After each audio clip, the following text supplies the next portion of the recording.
ಶ್ರೀ ಸದ್ಗುರು ಸಿದ್ಧಾರೂಢ ಸ್ವಾಮಿಗಳ ಚರಿತ್ರೆ. ಗುರು ಬ್ರಹ್ಮ ಗುರು ವಿಷ್ಣು ಗುರು ಮಹೇಶ್ವರ ಗುರು ಸಾಕ್ಷಾತ್ ಪರಬ್ರಹ್ಮ ತಸ್ಮೈ ಶ್ರೀ ಗುರುವೇ ನಮಃ. ಅಯ್ಯಂ ನಿಜ ಪರೋವತಿ ಗಣನಾಕೂಚಿತ ಸಾಮ ಉದಾರಚರಿತಾಂ ನಾತು ವಸುದೇವಂ ಕುಟುಂಬಕಂ. 4ನೇ ಅಧ್ಯಾಯ. ಮಾರ್ಖೆ ಮಾರ್ಖೆ ಜಾಯತೆ ಸಾಧು ಸಂಗಂ ಸಂಗೇ ಸಂಗೇ ಶೂಯತೆ ಕೃಷ್ಣ ಕೀರ್ತನಂ ಕೀರ್ತೋ ಕೀರ್ತೋ ನಸುಧಾಕಾರ ವೃತ್ತಂ ವೃತ್ತೋ ವೃತ್ತೋ ಸಚ್ಚಿದಾನಂದ ಭಾಷ್ಯಂ. ಸುಖಗೀತ. ಪ್ರತಿಯೊಂದು ದಾರಿಯಲ್ಲಿಯೂ ಸಾಧು ಸಜ್ಜನರ ಸಹವಾಸ ಲಭಿಸುವುದು. ಈ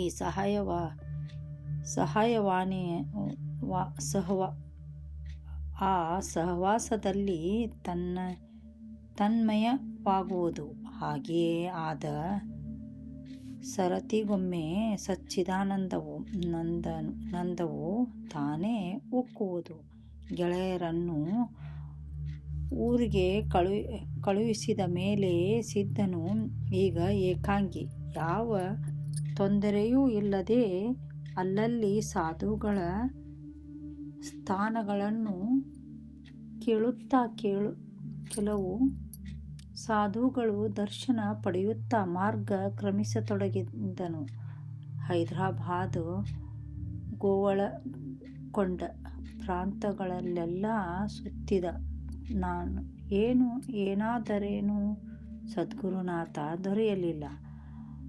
ಕೊನೆಗೆ ತಿಮಿರಲಂಕೆಯ ಗುಹೆಯಲ್ಲಿ ನಿಂತು ತಪಸ್ಸು ಮಾಡತೊಡಗಿದನು. ಅಲ್ಲಿ ಯಾವಾಗಲೂ ಧ್ಯಾನ ಮಾಡುವನು.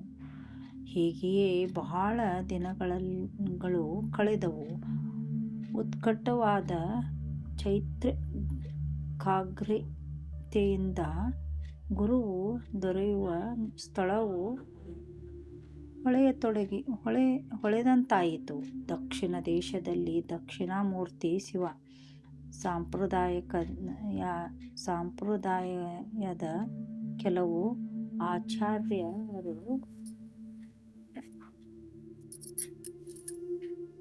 ಇರುತ್ತಾರೆ. ಅಲ್ಲಿಗೆ ನೀನು ತೆರಳಿದರೆ ನಿನ್ನ ಕಾರ್ಯಭಾಗವಾಗುವುದು ಎಂದು ಮನಸ್ಸಿಗೆ ಬೋಧದಂತಾಯಿತು. ಸಿದ್ಧನು ನೆಟ್ಟಗೆ ದಕ್ಷಿಣಕ್ಕಿಳಿದು ಇಳಿದುದೇ ಶೈಲ ಸೂರ್ಯ ಸಿಂಹಾಸನದ ಪೀಠಾಧ್ಯಕ್ಷನು ವಂದಿಸಿ ಜ್ಞಾನ ಸಾಧನೆಗಳನ್ನು ಕೇಳತೊಡಗಿದನು. ಮುಖ್ಯವಾಗಿ ಚಿತ್ತಶುದ್ಧಿಯ ಹೇಗಾಗುವುದು ಎಂದು ಆರಂಭಿಸಿ ಪ್ರಶ್ನೆ ಮಾಡತೊಡಗಲು ಸ್ವಾಮಿಗಳು ಮನದಲ್ಲಿ ವಿಚಾರಿಸಿಕೊಂಡುದೇನೆಂದರೆ, ಈ ಬಾಲಕನು ಅನೇಕ ಜನ್ಮಗಳಿಂದ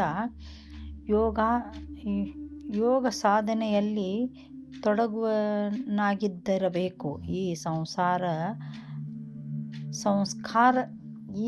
ಆ ಸಂಸ್ಕಾರ ಬಲವೇ ಇಂತಹ ಸಣ್ಣ ವಯಸ್ಸಿನಲ್ಲಿ ಇವನನ್ನು ಜ್ಞಾನದ ಕಡೆಗೆ ತೊಡಗಿದೆ.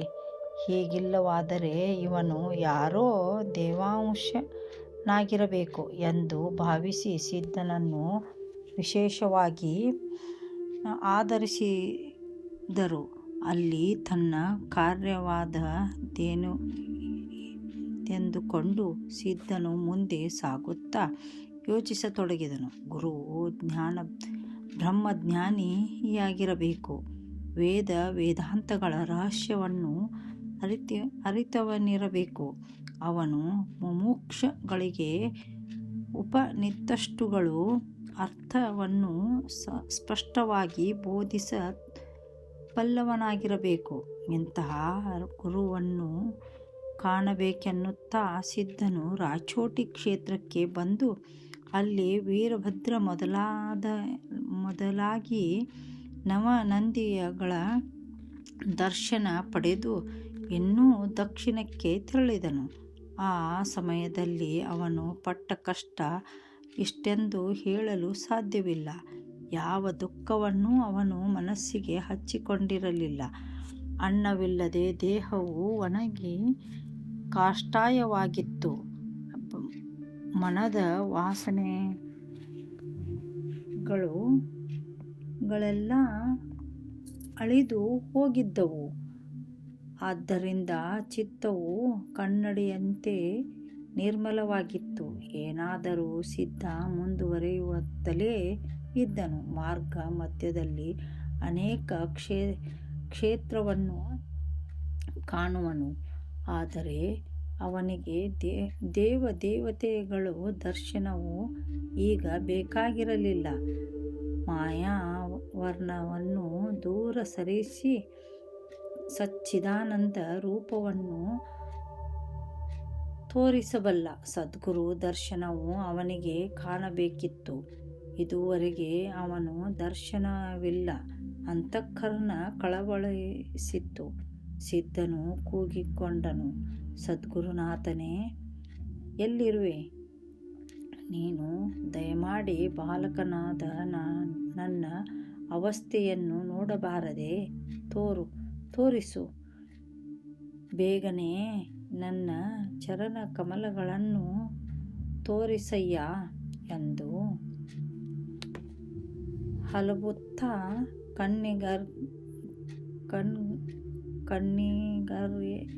ಕಣ್ಣಿಗರಿಯುತ್ತಾ ಬಾಲಸಿದ್ಧನು ಕುಸಿದು ಭೂಮಿಗುರುಳಿದನು. ತುಸು ಕಣ್ಣು ಮುಚ್ಚಿದವು.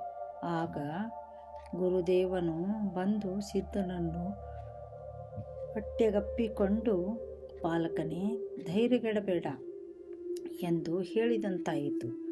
ಕೂಡಲೇ ಸಿದ್ಧ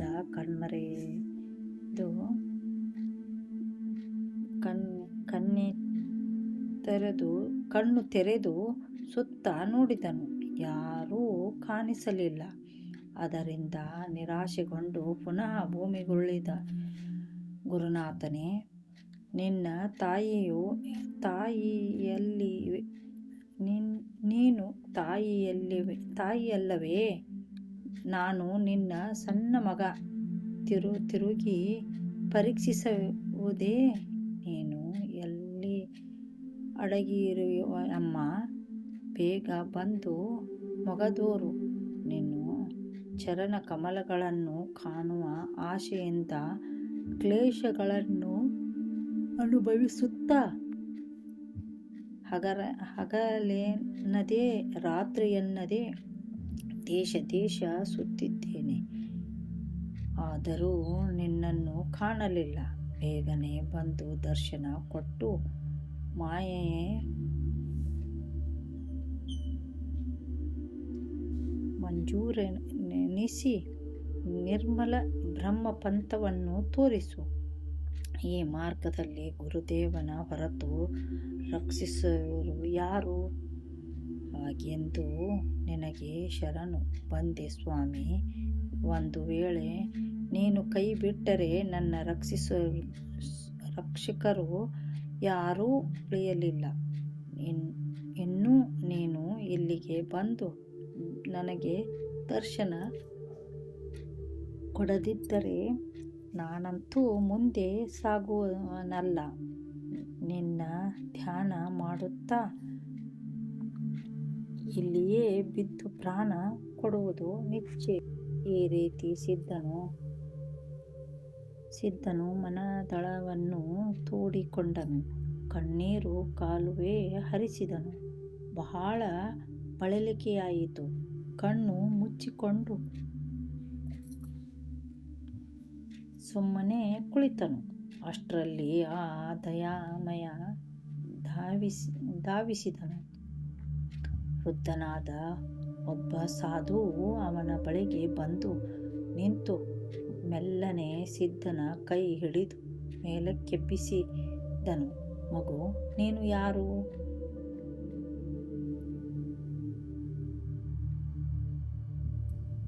ದೀನ ಬಂಧುವೆ, ನಾನು ಸದ್ಗುರುವನ್ನು ಹುಡುಕುತ್ತಾ ತಿರುಗುತ್ತಿರುವೆನು. ಇದುವರೆಗೆ ನನಗೆ ಸದ್ಗುರು ಸಿಕ್ಕಿಲ್ಲ.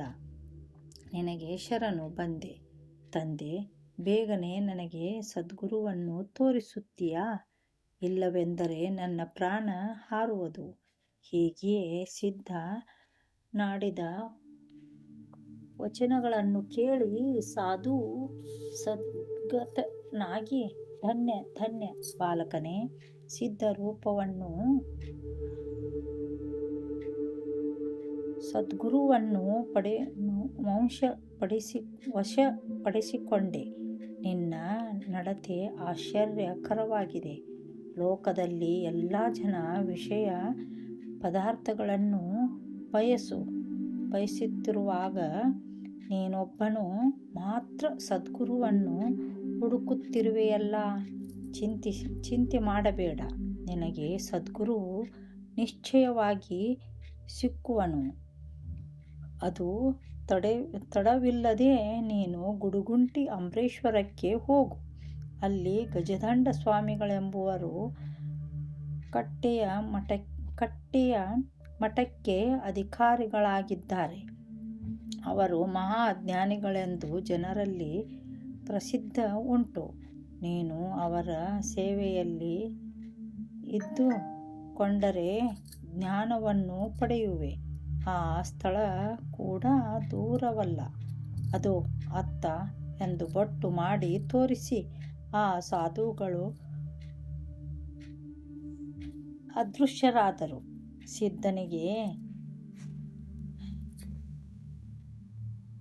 ಸಿದ್ಧನಿಗೆ ಇದೆಲ್ಲ ಕನಸಿನಂತೆಯೇ ತೋರಿತು. ಮರುದಿನ ಮರುಗಿದರು. ಆಹಾ, ಅನಾಯಾಸವಾಗಿ ಸದ್ಗುರು ಭೇಟಿಯಾದರು. ಆದರೆ ಮಾಯಾಂಶನಾದ ನನಗೆ ಯಾವುದೂ ತಿಳಿಯಲಿಲ್ಲ. ವಂದನವನ್ನು ಮಾಡಲಿಲ್ಲ. ಆಗಲಿ ಗುರುವು ಆಜ್ಞಾನ ಕೊಟ್ಟಂತೆಯೇ ಗಜದಂಡ ಸ್ವಾಮಿಗಳಿರುವಲ್ಲಿಗೆ ಹೋಗಿ ಅವರನ್ನು ಕಂಡು ಸೇವೆ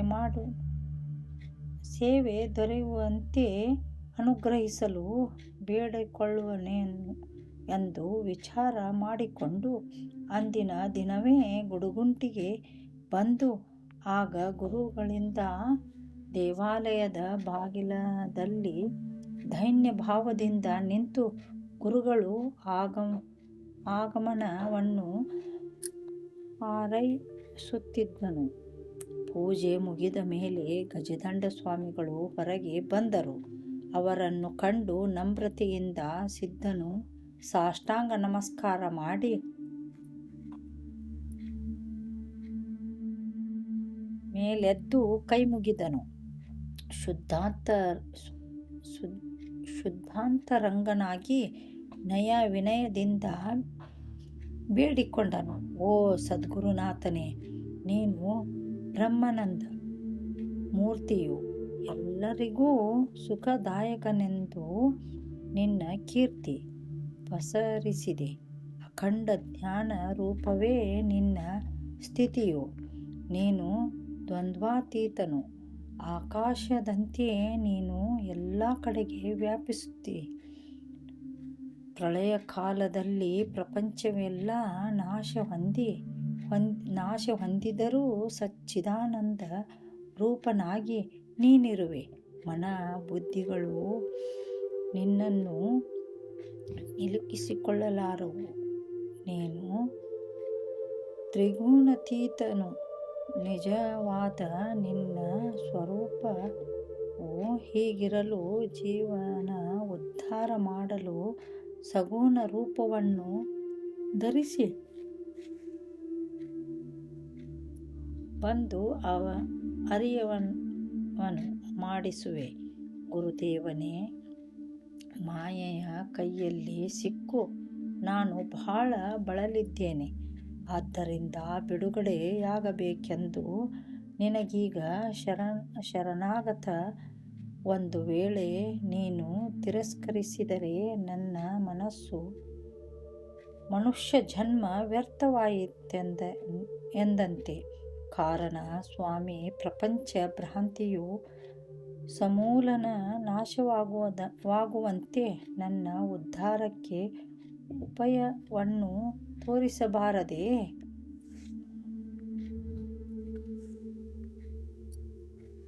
ಈ ದೈನ್ಯ ವಾಣಿಯನ್ನು ಕೇಳಿ ಸ್ವಾಮಿಗಳೇ ವೇದನೆಯಾದಂತೆ ತೋರಿತು. ಆದರೂ ಹೊರಗೆ ತೋರದೆ ಸಿದ್ಧನು ಭಕ್ತಿ ವಿಶ್ವಾಸಾದಿಗಳನ್ನು ನೋಡಬೇಕೆಂದು ಉದಾಸೀನರಂತೆ ಸರಿ ಆಚೆಗೆ ಎಂದು ನುಡಿದರು. ಆದುದರಿಂದೇನೂ ಸಿದ್ಧನು ನಿರಾಶೆ ಹೊಂದಲಿಲ್ಲ. ಅವರನ್ನು ಹಿಂಬಾಲಿಸಿ ಮಠಕ್ಕೆ ಬಂದು ನಿರಭಿಮಾನದಿಂದ ಗುರುಗಳ ಸೇವೆ ಮಾಡತೊಡಗಿದನು.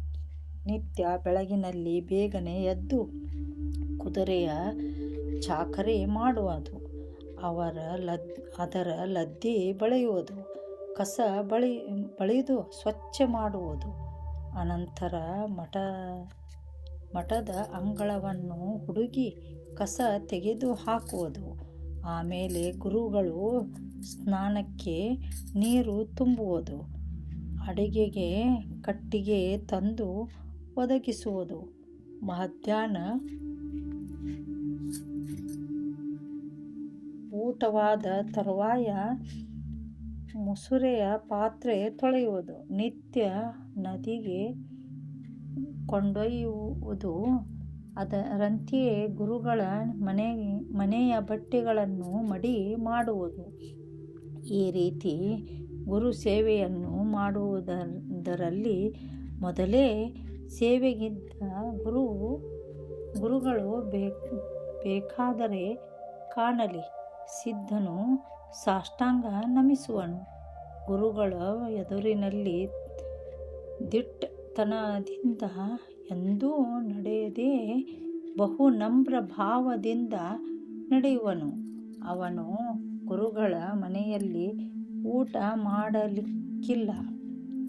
ಊಟ ಮಾಡಲಿಕ್ಕಿಲ್ಲವೆಂದು ನೇಮವೊಂದನ್ನು ಇಟ್ಟುಕೊಂಡಿದ್ದನು. ಮಧ್ಯಾಹ್ನ ಕಾಲವಾಗಲು ಊರಲ್ಲಿ ಹೋಗಿ 5 ಮನೆಯ ಭಿಕ್ಷೆಯನ್ನು ಬೇಡಿ ತಂದು ಗುರುಪ್ರಸಾದವೆಂದು ಉಣ್ಣುವನು. ದೇಹ ಸುಖವನ್ನಂತೂ ಎಂದೂ ಅಪೇಕ್ಷಿಸಲಿಲ್ಲ. ಅನ್ನ ವಸ್ತ್ರಗಳ ಚಿಂತೆಯಂತೂ ಯಾವಾಗಲೂ ತಪ್ಪಿದ್ದವು. ಜನರು ಇವನ ವೇಷ ನೋಡಿ ದಯೆಯಿಂದ ಕೊಡುವ ಬಟ್ಟೆಗಳನ್ನು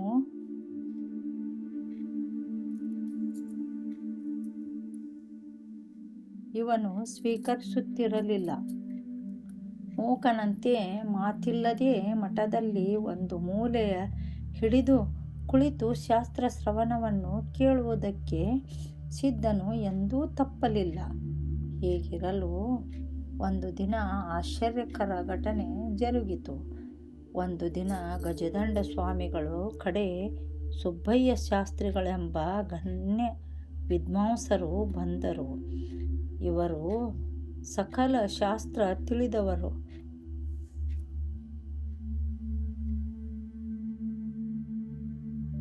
ವೇದಾಂತ ವೇದ್ದರು. ಅಂಥವರ ಸನ್ಮಾನಕ್ಕಾಗಿ ಸಭೆ ನೆರೆದಾಗ ಶಾಸ್ತ್ರಿಗಳು ಮಹಾಜನರೇ, ಈಗಿನ ಕಾಲದಲ್ಲಿ ಉಪನಿಷತ್ ಎಂಬ ಶಬ್ದಕ್ಕೆ ಅರ್ಥ ಹೇಳುವವರು ಕೂಡ ಭೂಮಿಯ ಮೇಲೆ ಸಿಗದಂತಾಗಿದೆ ಎಂದ ಮೇಲೆ ವೇದಾಂತ ವಿದ್ಯೆಯ ಅಧಿಕಾರಿಗಳನ್ನು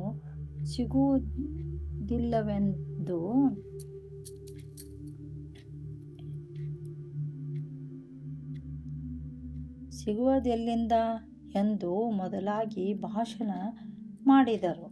ಆ ವ್ಯಾಘ್ರಕರಿಗೆ ಚಕಿತರಾಗಿ ಸಭಾಸದರು ಸುಮ್ಮನೆ ಕುಳಿತರು. ಬಾಲಸಿದ್ಧನು ವಿದ್ಯಾ ಮದದಿಂದ ಕೂಡಿದ ಆ ಗರ್ವಿಷ್ಠ ಪಂಡಿತನ ಮಾತಿಗೆ ಮನದಲ್ಲಿಯೇ ನಕ್ಕು ಮೆಲ್ಲನೆ ಎದ್ದು ಬಂದು ಸದ್ಗುರುವಿಗೆ ವಿನಯದಿಂದ ಕೈ ಮುಗಿದು, ಸ್ವಾಮಿ, ತಾವು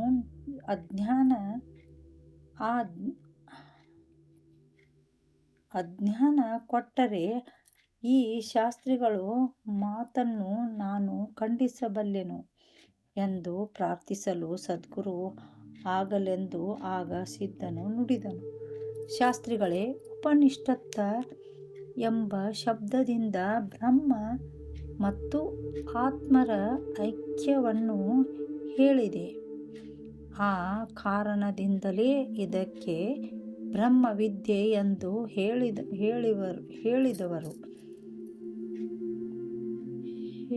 ಹೇಳುವರು. ಉಪನಿಷತ್ತಿನ ವ್ಯಾಖ್ಯೆಗಳಿಂದಲೇ ಜೀವನಿಗೆ ಬ್ರಹ್ಮೈಕ್ಯದ ಬೋಧವಾಗುವುದರಿಂದ ಇದಕ್ಕೆ ಬ್ರಹ್ಮವಿದ್ಯೆ ಎಂದು ಹೇಳುವರು.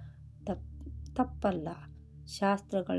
ಶಾಸ್ತ್ರಿಗಳೆಂದರೂ ಉಪನಿಷತ್ತುಗಳು ವಿದ್ಯೆ ಎನಿಸುವುದು ಹೇಗೆ? ಮೋಕ್ಷಕ್ಕೆ ಕಾರಣವಾಗಿ ಇರುವುದರಿಂದ ಶಮ ದಮಾದಿ ಗುಣಗಳಿಂದ ಕೂಡಿದ ಶುದ್ಧಾತ್ಮಕ ಕರುಣೆಗಳಾದ ಮೋಕ್ಷಾಪೇಕ್ಷೆಗಳು ಗುರುಗಳ ಉಪದೇಶ ಮಾಡಿದ ಉಪನಿಷತ್ತಿನ ವಾಕ್ಯವನ್ನು ಮನನ ಮಾಡುವುದರಿಂದಲೇ ಅಜ್ಞಾನವನ್ನು ಪಡೆಯುವರು. ಆದ್ದರಿಂದ ಜೀವನಿಗೆ ಗಂಟು ಬಿದ್ದ ಆ ವಿದ್ಯೆಯು ನಾಶವಾಗಿ ಅವನ ಸಂಸಾರ ಬಂಧನವು ಕಳಚುವುದು. ಆದ್ದರಿಂದ ಉಪನಿಷತ್ತುಗಳು ವಿದ್ಯೆ ಎನಿಸುವವು. ಉಪನಿಷತ್ತು ಮತ್ತು ಜ್ಞಾನವೆಂದು ಶಬ್ದಗಳು ಸಮಾನಾರ್ಥ ಕೊಡುವಂತಹ ಅವುಗಳಿಂದಾಗುವ ಪರಿಣಾಮವೂ ಒಂದೇ ಎಂದರು. ಜೀವನ ಅವಿದ್ಯೆಯನ್ನು ನಾಶಗೊಳಿಸುವುದು. ಇನ್ನು ಬುದ್ಧಿಯುಳ್ಳ ಜೀವಿಗಳೆಲ್ಲ ಜ್ಞಾನಕ್ಕೆ ಅಧಿಕಾರಿಗಳೆಂದು ಬಲ್ಲವರು ಹೇಳುವುದರಿಂದ ಆ ವಿಷಯದಲ್ಲಿ ನಾವು ಸಂಶಯ ತಾಳುವ ಕಾರಣವೇ ಇಲ್ಲ. ಪ್ರೌಢವೂ ಸಮಂಜಸವೂ ಆದ ಬಾಲಸಿದ್ಧನ ಮಾತುಗಳನ್ನು ಕೇಳಿ, ಆಹಾ, ಬಹು ಜನ್ಮಗಳ ಸಾಧನೆಯ ಫಲವಾಗಿ ಇವನಲ್ಲಿ ಬ್ರಹ್ಮ ಕಲೆಯು ಬೆಳಗುತ್ತದೆ. ವಯೋಮಾನದಿಂದ ನೋಡಿದರೆ ಇಂತಹ ವಿದ್ಯಾಶಕ್ತಿ ಇವರದು ದುರ್ಬಲವೇ ಸರಿ ಎಂದು ನುಡಿದು ಅತ್ಯಾನಂದಿತರಾಗಿ ಎದ್ದು ಹೋದರು. ಬಾಲಸಿದ್ಧನು ಮೊದಲಿನಂತೆಯೇ ನಿರಭಿಮಾನಿಯಾಗಿ ತನ್ನ ಮೂಲೆಗೆ ಸೇರಿದನು.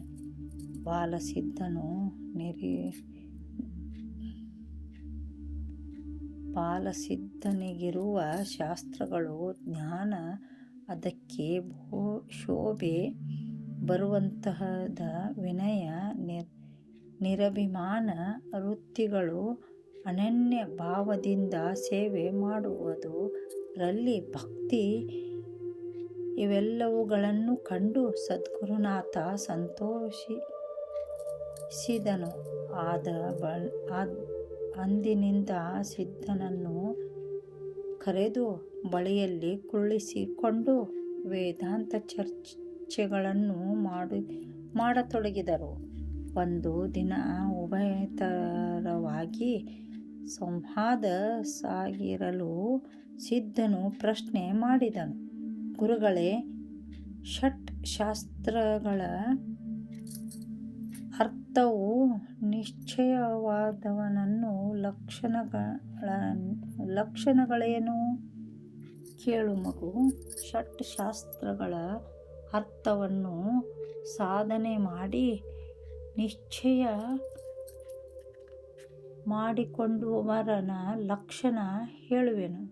ಸಂಶಯ ಮತ್ತು ವಿಪರೀತ ಭಾವನೆಗಳಿಂದ ಜ್ಞಾನವು ಅವನಲ್ಲಿ ನೆಲೆಗೊಂಡಿರುವುದು. ಜೀವ ಮತ್ತು ಬ್ರಹ್ಮ ಎಂದು ದೈವೈಕ್ಯವು ಸ್ಪಷ್ಟವಿರಲು ಉಭಯತರರು ಐಕ್ಯವು ಹೇಗೆ? ಜೀವನಿಗೆ ದ್ರೋಹಂ ದೇಹವೇ ನಾನು ಎಂದು ಬುದ್ಧಿಯು ಇರುವವರೆಗೆ ಮಾತ್ರ ದೈವತ್ವ ಪ್ರಪಂಚವು ಇರತಕ್ಕದ್ದುದೇ.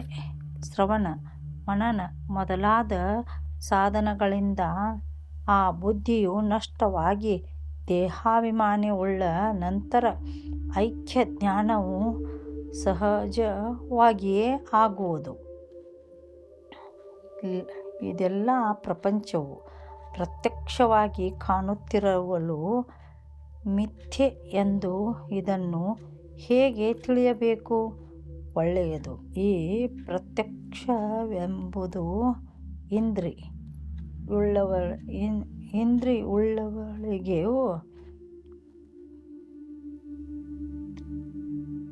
ಇಂದ್ರಿಯಗಳಿಗೂ ಬುದ್ಧಿ ವೃತ್ತಿಗಳಿಗೂ ಚೈತನ್ಯಕ್ಕೂ.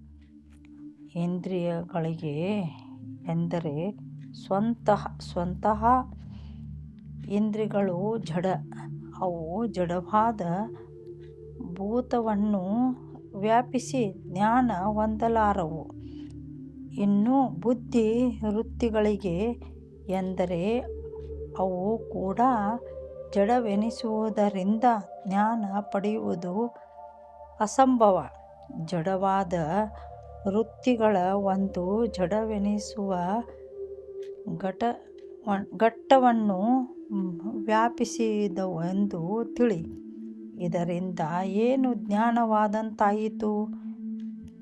ಘಟದಲ್ಲಿ ಜಡವೆನಿಸುವ ಒಂದು ವಸ್ತುವನ್ನು ಘಟದ ಮೇಲೆ ಹೊಂದಿಸಿದರೆ ಆ ವಸ್ತುವು ಎಂದಾದರೂ ಘಟವನ್ನು ತಿಳಿಯಬಲ್ಲವೇ?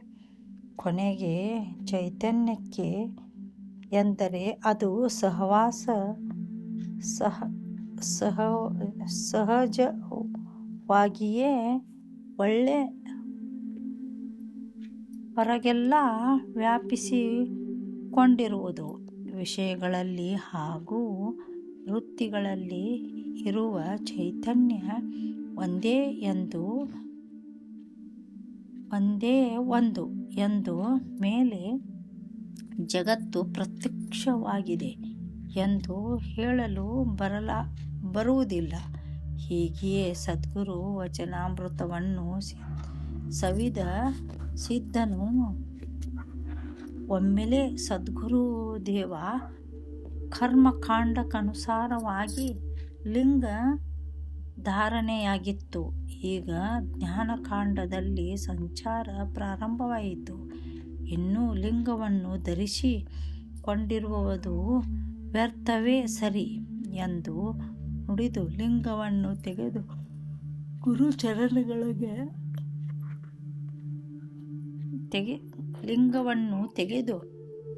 ಗುರುಚರಣಗಳಿಗೆ ಒಪ್ಪಿಸಿದನು. ಆಗ ಗಂಭೀರನಾಗಿ ಗುರುವು ಇದು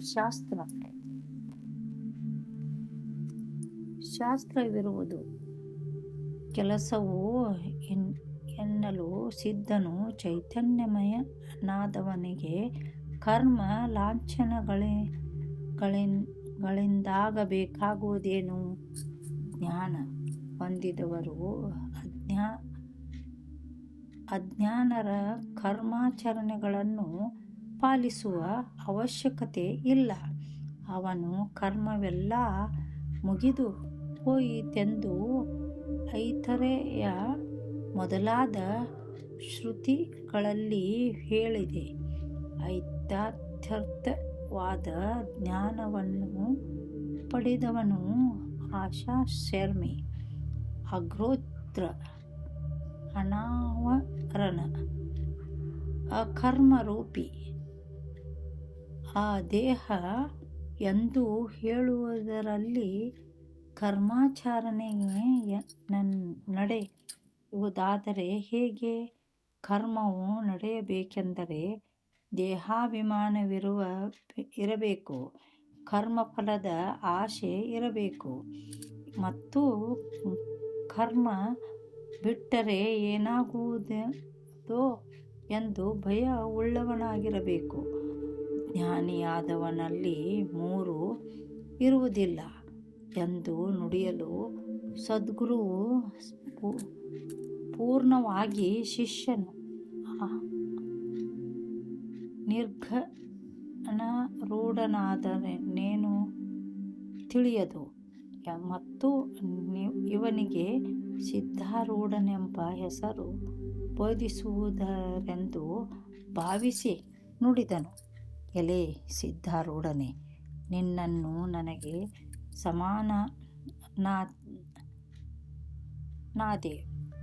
ಸಮಾನನಾದೆ. ನಿನಗೆ ದೊರೆತ ಜ್ಞಾನವು ಈ ಶ್ರೀ ಮಲ್ಲಿನ ಪ್ರಸಾದರೂಪವಾಗಿ ಬಹುಕಾಲ ಮುಮುಕ್ಷುಗಳ ಉದ್ಧಾರಕ್ಕಾಗಿ ನೀನು ಹೃದಯದಲ್ಲಿ ಬೆಳಗುತ್ತಿರಲಿ ಎಂದು ಗಜದಂಡ ಸ್ವಾಮಿಗಳು ಎದೆ ತುಂಬಿ ನುಡಿಯಿತು. ಬಾಲಸಿದ್ಧನನ್ನು ಅಪ್ಪಿಕೊಂಡು ಆನಂದ ಬಾಷ್ಪಗಳನ್ನು ಸುರಿದರು. ಸಿದ್ಧನಿಗೆ ಆಗ ಕೊರಳ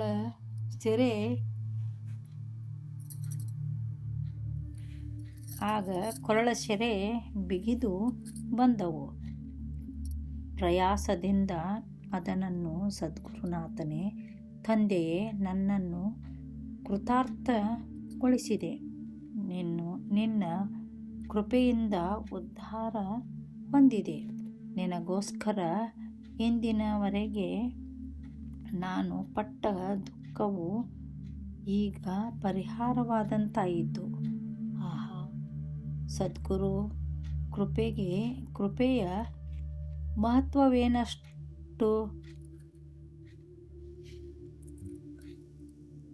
ಎಂದು